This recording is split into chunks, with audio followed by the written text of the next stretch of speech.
Em 2021, o perfeito será visto em você.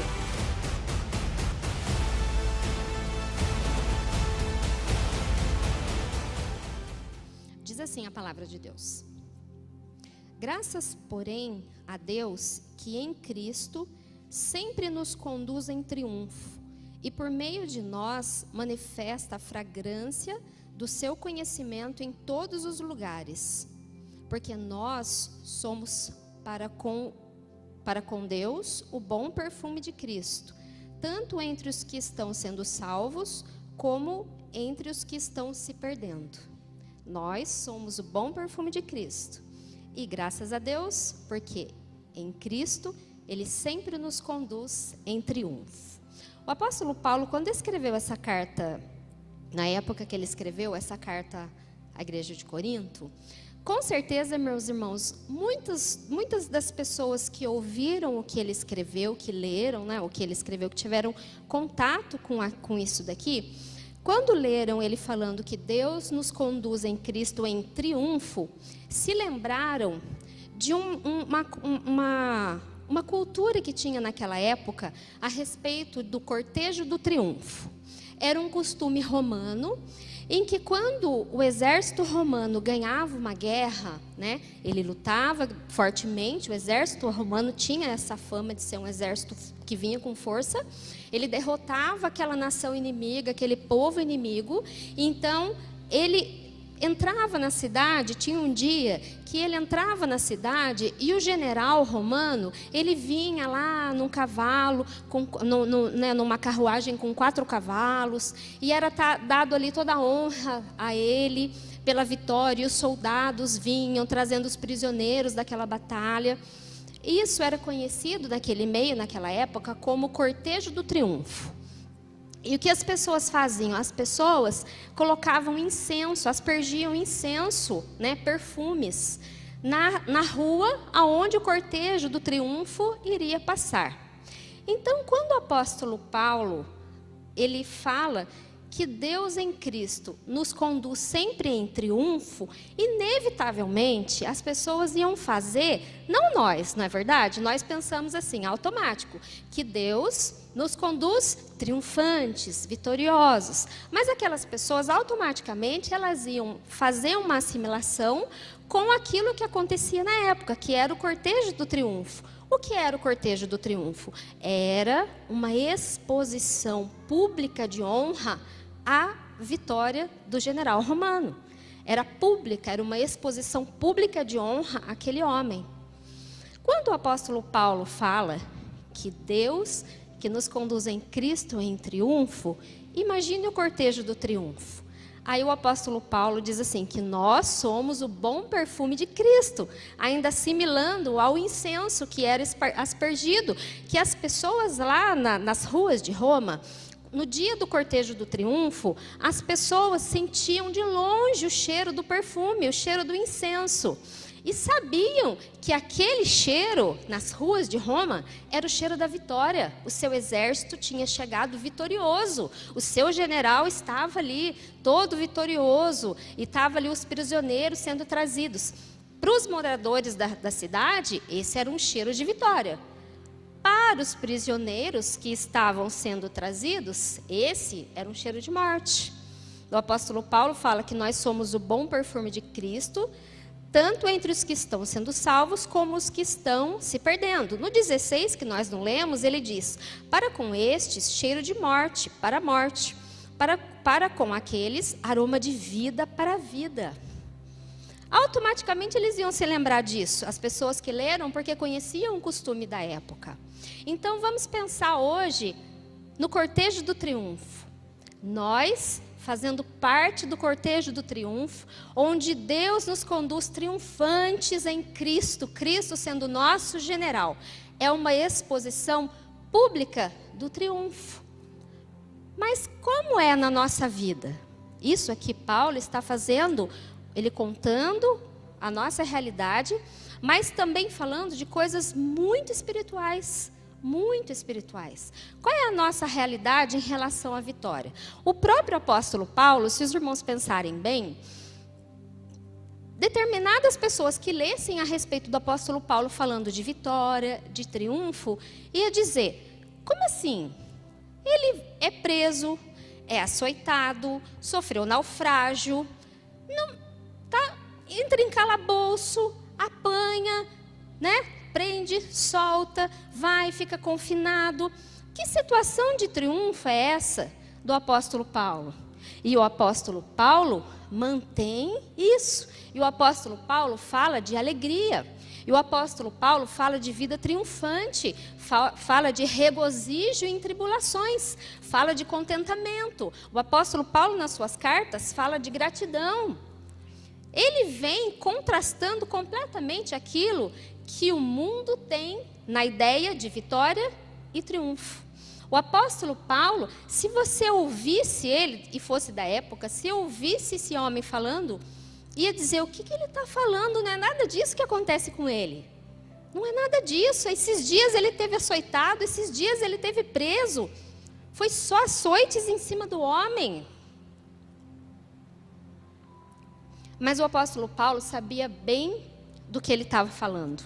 Porque a noção de triunfo e vitória do mundo, a régua que o mundo mede sucesso, ela é uma régua diferente do que Deus, no mundo espiritual, tem para nós. A régua de sucesso, ela é bem diferente entre Deus e o mundo. É um contraste, eles são completamente opostos. Para eles, ou para as pessoas que não são espirituais, jamais vão entender que Paulo era um exemplo de triunfo. Um exemplo de vida triunfante, que eu e você somos exemplo de vida triunfante. Jamais, porque o mundo mede o triunfo e o sucesso pela régua deles. É de acordo com a visão de mundo que eles têm, é que eles vão dizendo se tem sucesso ou se não tem, baseado nos seus achismos. O mundo tem um sistema que padronizou o que é sucesso e o que é fracasso. Paulo deixa bem claro que Deus sempre nos conduz em triunfo por meio de Cristo, através de Cristo. Tem sido assim na sua vida, meu irmão? Tem sido assim uma vida de triunfo sempre? Sabe qual é o que depende essa nossa resposta? Essa nossa resposta depende de qual a nossa visão de sucesso, de triunfo, de fracasso.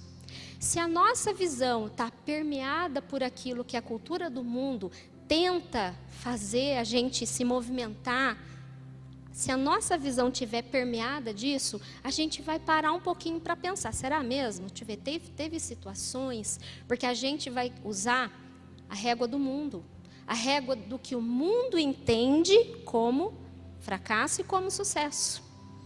Só que para nós funciona de forma muito diferente.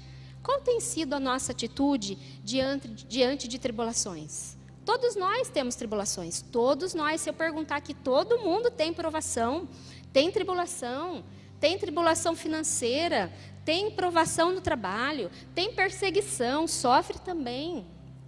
A nossa vida, ela é permeada disso. Mas os irmãos acham que nós somos capazes de dizer, Deus tem me conduzido em triunfo por meio de Cristo, sempre, todos os dias. Qual tem sido a nossa atitude diante das nossas aflições?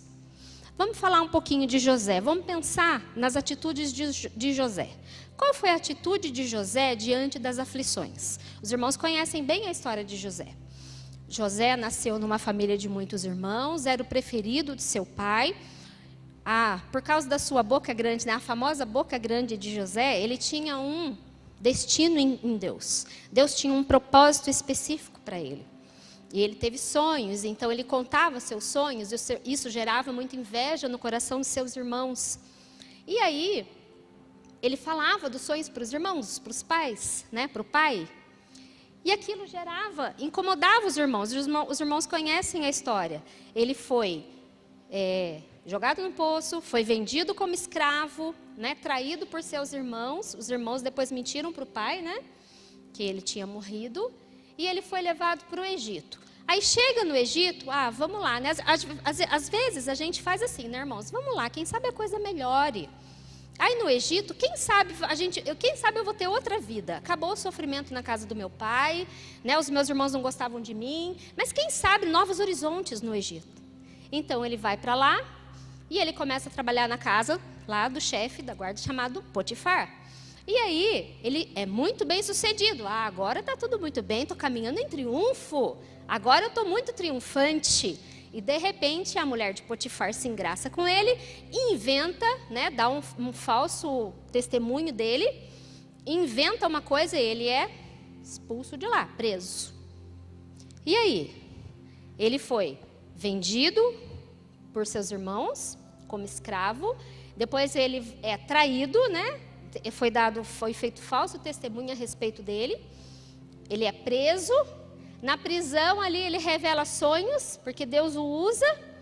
As coisas vão melhorar. O copeiro vai servir o faraó.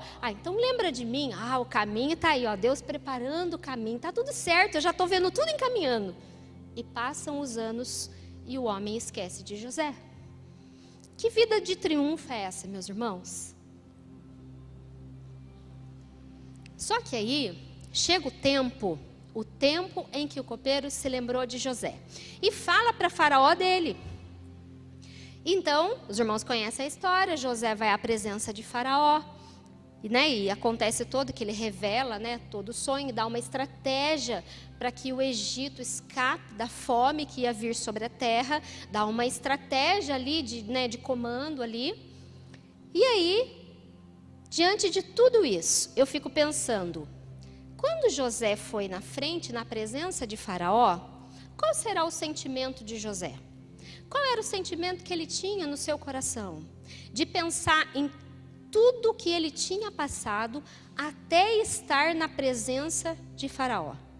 Ali, dependendo do caráter da pessoa, ele podia dizer assim, agora é a minha vez. Eu estava preso, judiaram de mim, me traíram, né? Já fui vendido lá na casa do meu pai.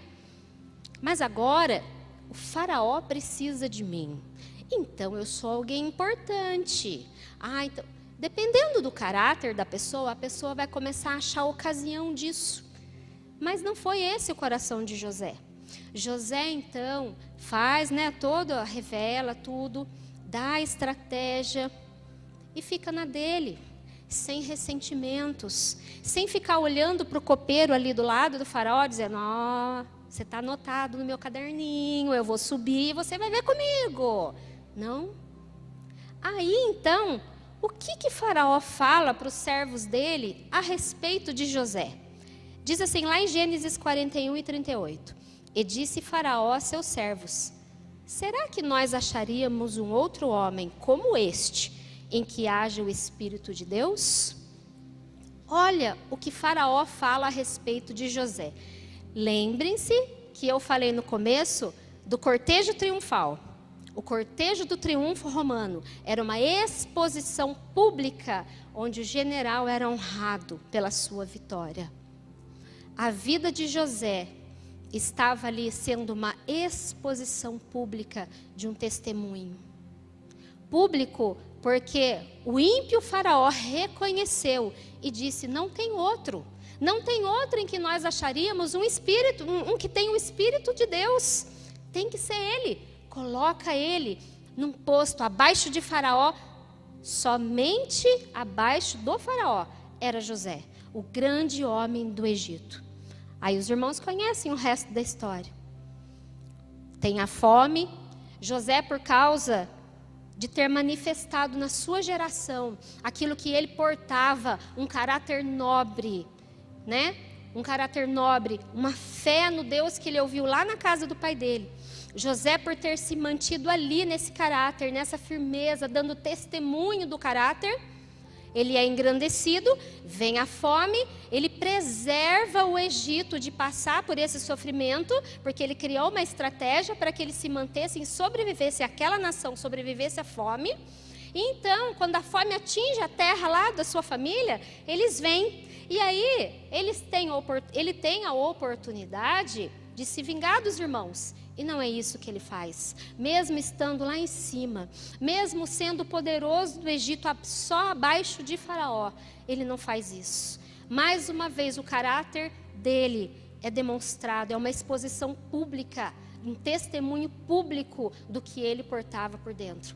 José manifestou na sua geração, espalhou um perfume ali na sua geração. As pessoas à sua volta foram testemunhas do que ele portava. Tanto o faraó, o ímpio faraó, como seus irmãos. Porque depois, lá no final de Gênesis, os irmãos podem conferir que os irmãos chegam, começa aquela conversinha. E agora? O pai morre, né? Morreu o pai, ele vai se vingar de nós. Ele vai esperar só ele morrer para se vingar de nós. E a história não é essa. Vem aquele texto famoso daquele diálogo de José com seus irmãos, lá no final de Gênesis, onde ele diz: olha, vocês me fizeram mal, vocês me tentaram muito, né? Tentaram fazer muito mal para mim, mas todo o mal que vocês tentaram fazer para mim, Deus o transformou em bem, para que neste dia, todo este povo fosse salvo. José manifestou ali um perfume que tocou as pessoas. A sua vida foi moída sim, foi vendido como escravo. Irmãos, sinceramente, vocês acham que não houve sofrimento no coração de José? Houve sim. Quando os filhos dele nasceram, ele disse ali a respeito dos filhos, que Deus me fez esquecer, né? O significado do nome de um dos filhos, Deus me fez esquecer de todo o sofrimento da casa de meu pai. Ele carregava no coração dele marcas, mas Deus o fez esquecer. E por causa da atitude de José no sofrimento, ele cumpriu um propósito na sua geração. Ele salvou aquela nação, preservou o Egito da fome e ele ainda salvou a casa de seu pai. Qual tem sido a nossa atitude diante do sofrimento? E eu arrisco a dizer que o nosso sofrimento muitas vezes não chega nem perto do sofrimento de José. Mas é que a gente tem, cada um tem uma medida particular de sofrimento, né? O que para mim é um sofrimento muito grande, às vezes para o outro é diferente, mas ele também tem um sofrimento que ele considera grande. Cada um tem uma medida. Mas independente da medida de sofrimento, a pergunta que eu tenho que me fazer é: qual é a minha atitude diante das coisas que me sobrevêm? Qual tem sido a nossa atitude? José não tinha o Espírito de Deus. Ele não carregava o Espírito de Deus. O Espírito de Deus, lá na Velha Aliança, não fazia morada dentro dele. Mas ele manifestou um caráter nobre. E ali, com esse caráter nobre, ele espalhou aquele perfume. Ele foi uma exposição pública, honrando aquele general, Deus. Ele honrou a Deus ali na sua geração. O pastor Facundo Alegre, ele disse, eu gravei muito uma frase muito, que ele falou que me tocou muito. O pastor Facundo disse assim: o sofrimento tem um propósito, colocar você frente a frente com a graça de Deus. E a graça dele te posiciona na sua obra. E a obra de Deus é aquilo que ele designou para manifestar o conhecimento de sua glória em cada geração.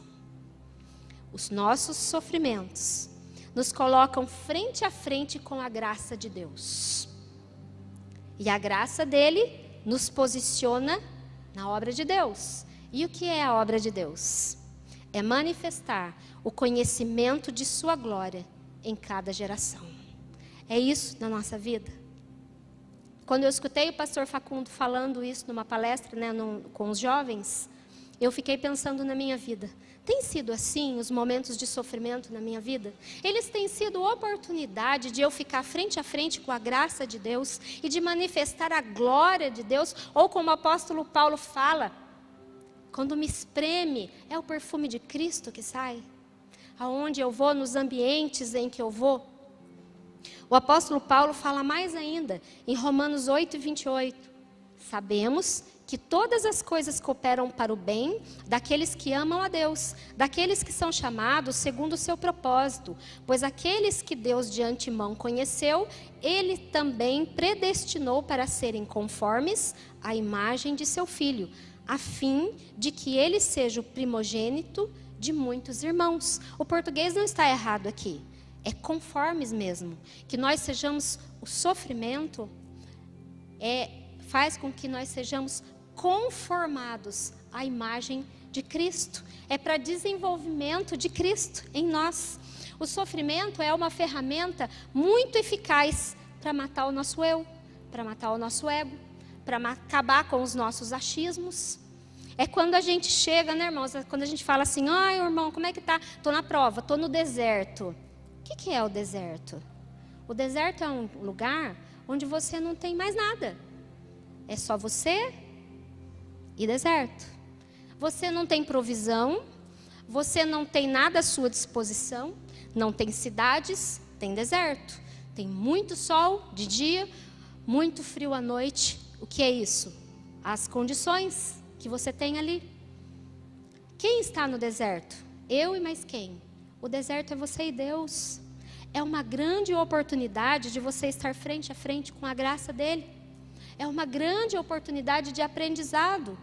Uma vez eu falei numa reunião, num cultinho assim no lar, numa outra denominação que eu frequentava, que a minha família passou por um deserto financeiro na casa do meu pai, muito grande. Foram 9 anos, quando meu pai saiu de uma empresa e toda a rescisão dele, até que ele arrumasse outro emprego, né, a gente ia viver daquilo. Mas então, para dar uma renda, vamos dizer assim, enquanto não arruma um emprego, vamos gerar um pouquinho, né, de renda, meu pai colocou toda aquela rescisão na poupança. No mês seguinte, o Collor, né, os irmãos lembram do plano Collor, pegou a poupança de todo mundo. Aí veio uma crise imensa no país, a gente começou ali a passar aprovação em casa, privação financeira. Depois, no plano Collor, esse dinheiro foi devolvido em 17 vezes, sem a correção que deveria. Agora vem consertando isso, né? As novas leis vêm consertando isso, regulamentando. Mas a nossa família passou privação. E naquele culto de jovens em casa, eu disse uma coisa que um amigo meu veio falar para mim. Isso que você disse, eu fiquei me perguntando, como assim? Eu disse, foram 9 anos de provação financeira, de provação mesmo, de no dia seguinte faltar comida em casa, tem ali o basiquinho, mas de uma tia minha sonhar que Deus mandou enviar uma compra para minha mãe. E no dia seguinte, ela pega a minha mãe, leva para o supermercado Fantástico, faz uma compra enorme com 2 carrinhos. Ah, me ajuda. Começa a fazer. Chega na porta da casa da minha mãe para devolver minha mãe em casa e assim, é sua. Ah, porque eu sonhei assim, eu me incomodou e eu fiz. Um momento de deserto onde nós fomos sempre cuidados. Mas foi, como eu disse naquele culto de jovens, 9 anos de provação, 9 anos de escola. 9 anos em que eu tive a oportunidade de conhecer mais o Senhor. 9 anos em que no começo dos 9 anos eu me sentia derrotada. Eu me comparava com os outros porque eu estava usando a visão do mundo a respeito de fracasso e de sucesso, de triunfo e de derrota. Era a visão do mundo. Eu ficava me comparando com os meus amigos, eu era adolescente. Eu ficava me comparando porque eu não tinha roupa, porque os meus amigos tinham roupa, porque um amigo faz aniversário de 15 anos, eu não vou porque eu não tenho dinheiro para dar presente. Nesse sofrimento todo, aí o deserto, a privação, a provação foi matando o meu ego, matando o meu eu, me ensinando. No deserto era só eu e Deus. Tinha dias de eu deitado na cama dizendo, Senhor, eu queria entender porque a minha família passa por isso. E o Senhor foi se revelando, o Senhor foi se mostrando. É realmente o que o pastor Facundo fala. O sofrimento é uma oportunidade de você estar frente a frente com a graça de Deus. Com a graça de Deus. Deus trata forte com quem tem destino forte. Uma vez eu ouvi isso.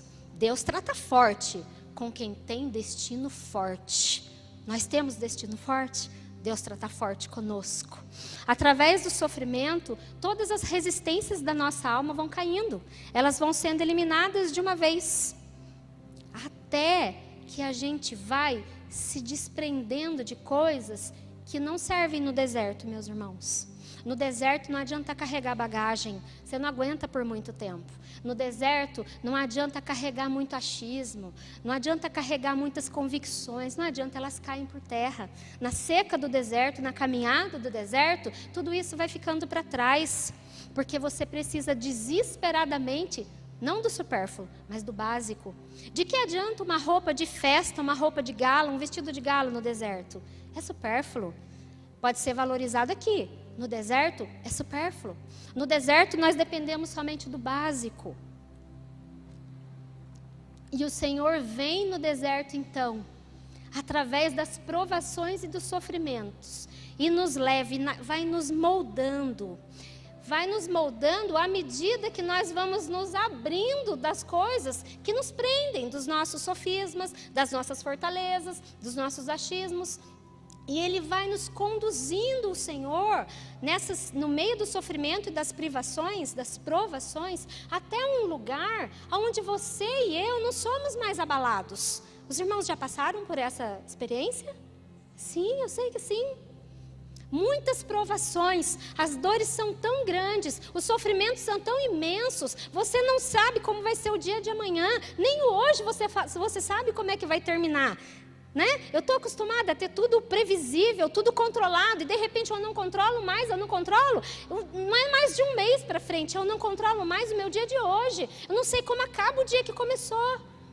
É nesse tempo em que eu me desarmo, diante da graça de Deus ali na minha frente, em que o Senhor vai me moldando, é que Deus me leva a um lugar de estabilidade, onde eu não posso mais ser abalado. Esse lugar é Cristo. O sofrimento vai fazendo com que Cristo seja formado, porque o eu vai morrendo, para que Cristo seja edificado na nossa vida, para que Cristo cresça em nós, o eu precisa morrer. Eu vou morrendo e Cristo vai crescendo em mim, vai sendo edificado, e assim eu vou sendo levado a um lugar de estabilidade, onde aí já não faz mais diferença se tem roupa de gala, se não tem roupa de gala, se tem dinheiro, se é rico, se é pobre, se tem McDonald's, não faz mais diferença, porque a gente chega num lugar onde nada mais nos abala, e esse lugar é Cristo. Esse lugar garantido para mim e para você é Cristo, aonde nada mais nos abala. Mas para que a gente chegue a esse estado, Deus muitas vezes vai usar as provações e sofrimentos para que a gente morra, para que o nosso eu morra completamente. Mas qual tem sido a nossa postura diante do sofrimento? Meus irmãos, isso é uma luta muito grande na vida de todos nós. É uma luta muito grande, é um conflito interno muito grande. Porque nós somos diariamente bombardeados por aquilo que nós vemos, por aquilo que nós ouvimos. Então nós somos bombardeados nesse mundo por medidas de padrões. Nós somos bombardeados por coisas que são completamente do sistema do mundo, completamente contrárias às coisas espirituais. Através do sofrimento, fundamentos eternos vão sendo gerados dentro de nós. Mas muitas vezes, sendo bombardeados por coisas que ouvimos e vemos, começa a vir em cima de nós, na nossa mente, comparações, na nossa mente um sofrimento a mais, um sofrimento muito além, sofrendo por coisas tangíveis, por coisas materiais. Quando na verdade estamos frente a frente com a possibilidade ali, à disposição da graça de Deus, em que se nós nos desarmarmos e nos morrermos, tomarmos a decisão de morrer, de nos desarmar, coisas eternas, fundamentos eternos vão sendo estabelecidos dentro de nós. Mas isso é uma decisão. Quantas vezes eu lutei com isso? Quantas vezes eu me comparei? Quantas vezes eu questionei ao Senhor? Não vai e vem. Sabe, irmãos, de uma mescla de coisas que ficavam na minha cabeça, de dizer, não, mas se eu sou filho, e normalmente é com versículo, se eu sou filho de Deus, eu não sou cauda, eu sou cabeça, mas então eu tenho que estar por cima. E a realidade não me mostrava de ser dessa maneira. Aí você vai num outro versículo e diz assim, alegre-se nos seus sofrimentos e privações. Então tá bom, então eu tenho que me conformar e ficar aqui. Aí vai no outro lugar e ouve uma palavra. Esse é o perigo, meus irmãos, de uma mescla de palavra. Esse é o perigo, porque sempre vem de versículo bíblico, mas acaba nos desviando de Cristo. Acaba nos desviando do verdadeiro propósito de todas as situações da nossa vida. Todas as situações contribuem para o bem. Qual é o bem que o apóstolo Paulo fala? Pois aqueles que de antemão conheceu, também predestinou para serem conformados à imagem de seu Filho. Esse é o bem, através do sofrimento. A oportunidade que o sofrimento nos dá de morrer e Cristo ser gerado cada dia mais e edificado nas nossas vidas. Mas a gente luta com isso, a gente luta muito com isso. E eu, por muito tempo, eu me questionei da minha posição como filha de Deus diante de tanto sofrimento. Por quê? Porque eu me comparava aos colegas. Sabe aquele salmo que diz assim, eu olho para o ímpio prospera e eu aqui? É bem aí que eu estava.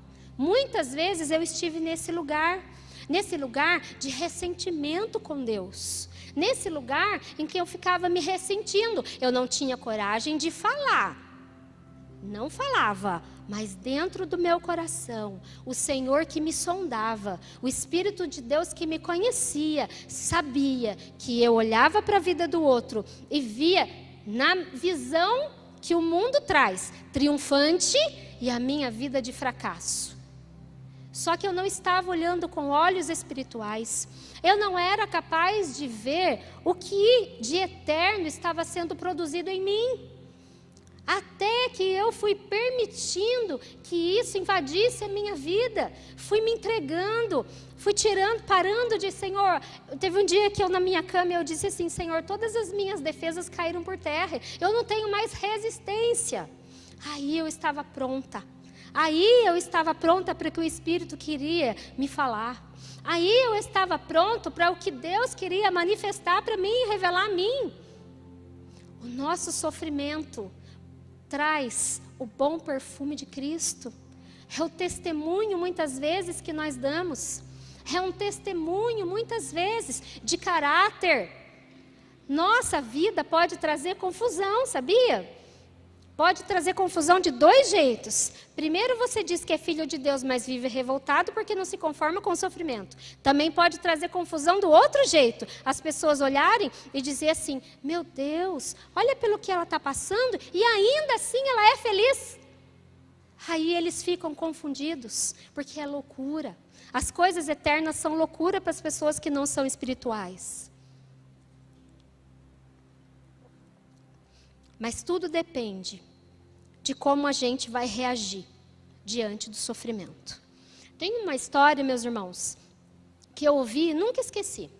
É a história de Horatio Spafford. Já ouviram falar dele? Ele é o autor daquele hino Sou Feliz com Jesus. É um hino americano, de 1871, um hino muito antigo que faz parte do inário cristão, acho que não é nem da harpa, acho que é dos mais antigos. Se eu não estou enganada, não é nem da harpa. Horatio Spafford, ele era americano, era um advogado, ele tinha grandes negócios na cidade de Chicago. E aí, um incêndio imenso tomou a cidade de Chicago, em 1870, tomou a cidade de Chicago e ele tinha investido toda a sua riqueza em negócios imobiliários. Então, ele tinha imóveis ali por Chicago todo, imóveis de comerciais, imóveis usados para atividade comercial. E um incêndio muito grande tomou a cidade de Chicago e destruiu todos os imóveis daquele homem. Todos. Ele ficou arruinado financeiramente. O que ele fez? Ele tinha... Não me lembro se ele e a esposa tinham família na Inglaterra. Agora era o momento que ele precisava de ajuda. Então, o que ele fez? Ele tinha que ficar em Chicago para terminar as tratativas dos negócios ali, porque tinha as perdas dos imóveis no incêndio. Então, ele botou a esposa e as 4 filhas num navio para atravessar o Atlântico e ir para a Inglaterra. Em 1871. Em 1871, no meio do caminho, o navio naufragou. E morreram as 4 filhas de Horatio. as 4 filhas nesse naufrágio. Aí, passam os meses, né? Não tinha WhatsApp, não tinha celular. Passam-se os meses, porque a viagem demorava meses. Chega um telegrama para ele em Chicago. É um telegrama que ficou famoso pelo que ela disse, um telegrama da esposa. Salva sozinha. Era o que dizia o telegrama. Ele ficou sabendo do naufrágio, porque as notícias correram, imagina a apreensão daquele homem, porque sabia que a sua família estava naquele navio, e ele recebe então um telegrama. Salva sozinha. Diante dessa situação, ele pega um navio para encontrar com a sua esposa na Inglaterra. Arruinado financeiramente, perdeu completamente suas riquezas, seu sustento, perdeu 4 filhas no naufrágio, pega um navio para encontrar com a sua esposa na Inglaterra, para começar a vida. Durante a viagem, ele começou a pensar, por que ele sofria tanto? Por que tanto sofrimento? E ele começou então a pensar nos sofrimentos de Cristo. E ele começou a pensar em tudo aquilo que ele tinha em Cristo. Durante aquela viagem toda. Então o Espírito Santo começou a tomar Horácio.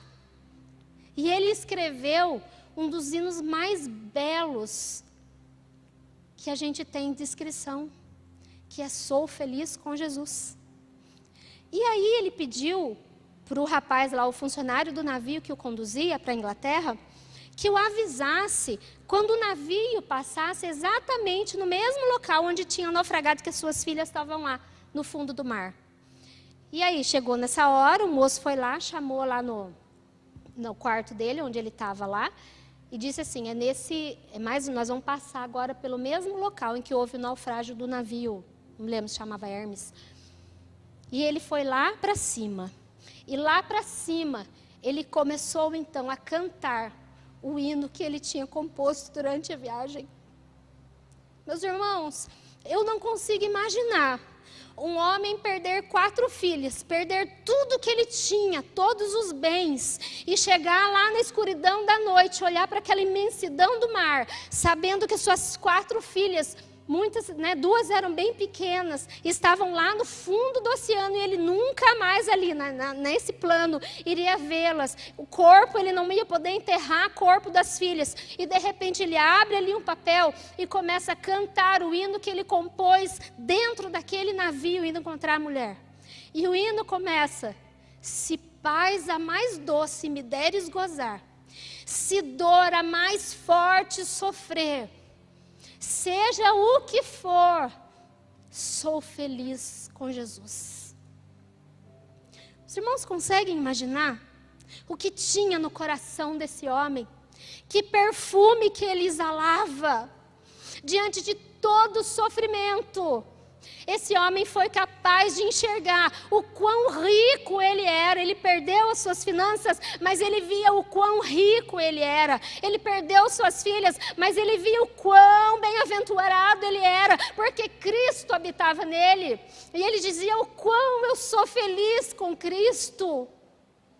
E o navio foi. Esse homem morreu, mas o testemunho dele ficou. O testemunho de vida dele foi uma exposição pública, onde Cristo é o rei. Foi um cortejo triunfal a vida dele. E a minha e a sua vida, o que tem sido?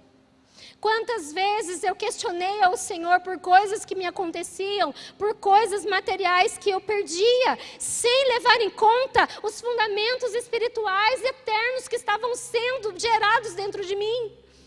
Sem dar oportunidade ao Espírito Santo para trabalhar na minha vida. Quantas vezes eu me fechei em ressentimentos, me comparando com outras pessoas, e o Senhor querendo fazer a obra. Em 1 João, no capítulo 5, versículo 4, a palavra diz assim: porque todo que é nascido de Deus vence o mundo. E esta é a vitória que vence o mundo, a nossa fé. Quem é que vence o mundo, senão aquele que crê que Jesus é o Filho de Deus? o que vence o mundo. O que vence o mundo é a nossa fé.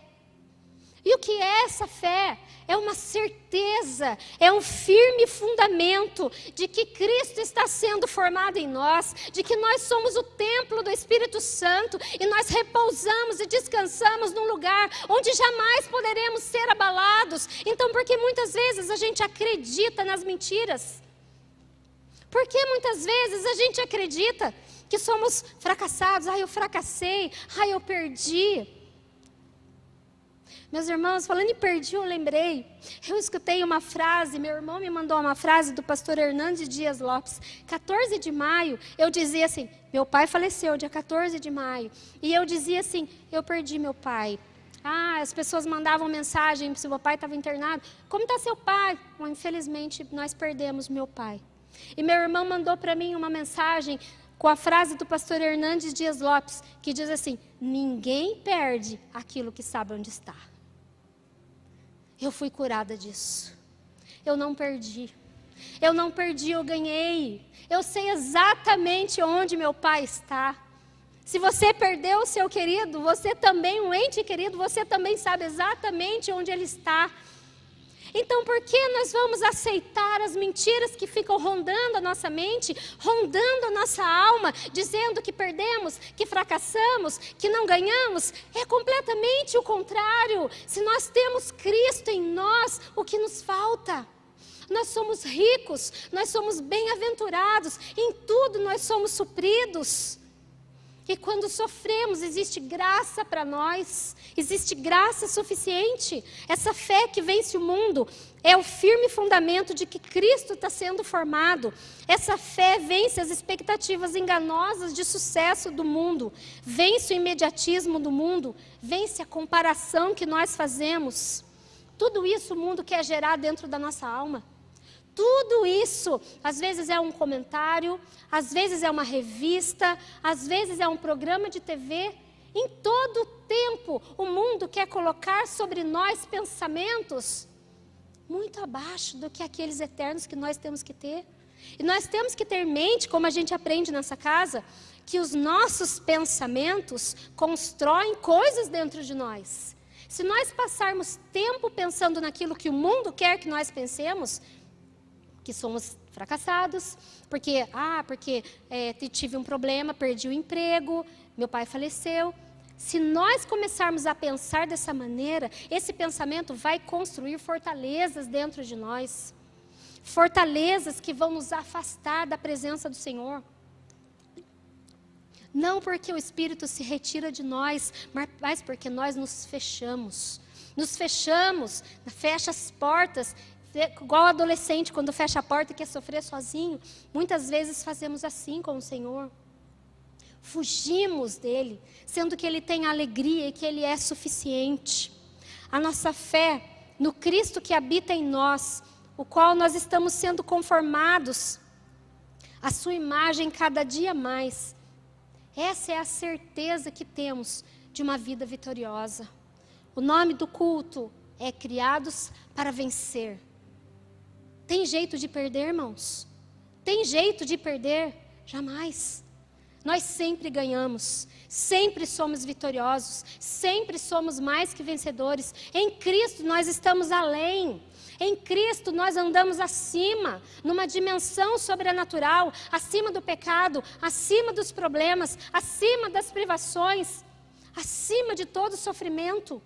Cristo é o nosso ambiente seguro, é a certeza de que nós temos que nós vamos caminhar de vitória em vitória. E essa vitória não é medida pela régua do mundo, jamais. Pode estar desabando o mundo ao nosso redor, mas nós estaremos em paz. Nós estamos em paz porque nós habitamos em Cristo. Isso é uma vida de vitória. Se nós vivermos por fé, vivemos uma vida vitoriosa por aquilo, não por aquilo que se pode ver, pelas coisas tangíveis, por aquilo que o mundo mede, por dinheiro, por status, por prestígios, por likes, por seguidores. É assim que o mundo mede prestígio. Quantos seguidores você tem? Nossa, fulano tem tantos seguidores. O mundo mede assim, mas nós temos uma medida diferente. Dia a dia nós temos a oportunidade de manifestar o bom perfume de Cristo aonde nós passamos. Independente das circunstâncias, independente daquilo que nós sofremos, o mundo vai conhecendo a Deus por causa do nosso sofrimento, muitas vezes, porque nós o gloriamos nas nossas aflições. Como eu falei, muitas vezes o mundo não entende a nossa alegria, ficam perplexos diante da nossa postura. Mas por quê? Da onde vem a segurança? Da onde vem a paz? Todo mundo na mesma situação. Ford fecha, todo mundo desempregado. Da onde vem a paz? Da onde vem a tranquilidade? Da onde vem? Vem da certeza de que jamais, jamais, jamais eu vou sair do centro do amor do Pai. Jesus tinha essa certeza e ele não era abalado em momento nenhum. Ele tinha a certeza que o amor do Pai o envolvia. Ele tinha certeza. Ele sabia de tudo o que se passava à sua volta. E você olha para Jesus e ele está linear, centrado, em paz. Como uma criança que não tem do que se preocupar. Esse tem que ser o nosso coração. O nosso coração tem que ser o coração de uma criança que descansa nos braços do Pai. Não se preocupa se o caminho é longo. Não se preocupa se tem buraco. Não se preocupa se é dia ou se é noite. A única coisa que sabe é que está envolvida pelo amor do Pai. Isso é caminhar em vida. Isso é caminhar em vitória. Isso é ser mais do que vencedor. Se nós temos Cristo, o que nos falta? Nós somos mais do que vencedores e nascemos fomos criados para vencer. Pela graça e mediante a fé, podemos ter uma vida de vitória sobre todo o mal e cumprir a tarefa que o Senhor nos deixou para cumprir nessa terra. Qualquer que seja a nossa necessidade, a graça de Deus está disponível e nos ajuda com todas elas. Tem um versículo que eu sempre repito, porque foi um versículo da minha vida. Um deles. 2 versículos eu tenho gravados na minha vida. Primeiro, é aquele de Romanos 6, que diz: porque vocês estão debaixo da graça e não debaixo da lei, o pecado não terá domínio sobre vós. Irmãos, quando esse versículo caiu no meu espírito, quando essa revelação caiu no meu espírito, eu nunca mais fui escrava do pecado. Nunca mais. Por causa do que Cristo fez por mim. Eu deixei de acreditar nas mentiras de Satanás que diziam que eu nasci torta e eu vou morrer torta, eu não ia mudar. Não, eu dizia, parece infantil o que eu vou dizer para você, mas eu dizia em voz alta, quando eu me sentia tentada, quando eu me sentia ali tentada a pecar. Eu dizia em voz alta, lá na minha casa, não, eu estou debaixo da graça, eu não estou mais debaixo da lei. A lei não era capaz de tirar de mim, ela me impedia de fazer, mas ela não era capaz de tirar de mim a vontade de fazer. Mas agora a graça operou esse milagre em mim, eu não sou mais escrava do pecado. Parece infantil, mas eu dizia isso em voz alta na minha casa. Eu repetia a palavra em voz alta na minha casa. Hebreus diz assim, esse é o outro versículo. Vou começar do 4:14. Tendo, pois, Jesus, o Filho de Deus, como grande sumo sacerdote, que adentrou os céus, conservemos firme a nossa confissão. Porque não temos um sumo sacerdote que não possa se compadecer das nossas fraquezas. Pelo contrário, ele foi tentado em todas as coisas à semelhança, mas sem pecado. Portanto, esse é o versículo. Aproximemo-nos do trono da graça com confiança, a fim de recebermos misericórdia e encontrarmos graça para ajuda em momento oportuno. Tem momento oportuno para graça na nossa vida? Tem. Quando eu li esse versículo e essa revelação caiu no meu espírito, foi exatamente isso que eu passei a fazer. Vinha o momento da necessidade, vinha o momento da aflição, vinha o momento em que eu parecia que eu não ia suportar. Eu sabia exatamente que dentro de mim corre rios de água viva. É o Espírito Santo, a fonte que é Cristo jorrando dentro de mim. E eu entrava com ousadia no trono da graça, porque ali eu encontrava graça para vencer nesse momento da necessidade, no momento oportuno. É a graça que é disponível para nós, para mim e para você. Graça disponível para no dia do sofrimento. Graça disponível quando chegar uma notícia. Graça disponível. O Espírito Santo nos ajuda das nossas fraquezas. E Ele intercede por nós com gemidos inexprimíveis. Tem como não ser mais que vencedor? Que promessas são essas que nós temos? Que promessas reais são essas que nós temos? Que promessas eficazes que nós temos? Porque elas realmente são práticas na nossa vida.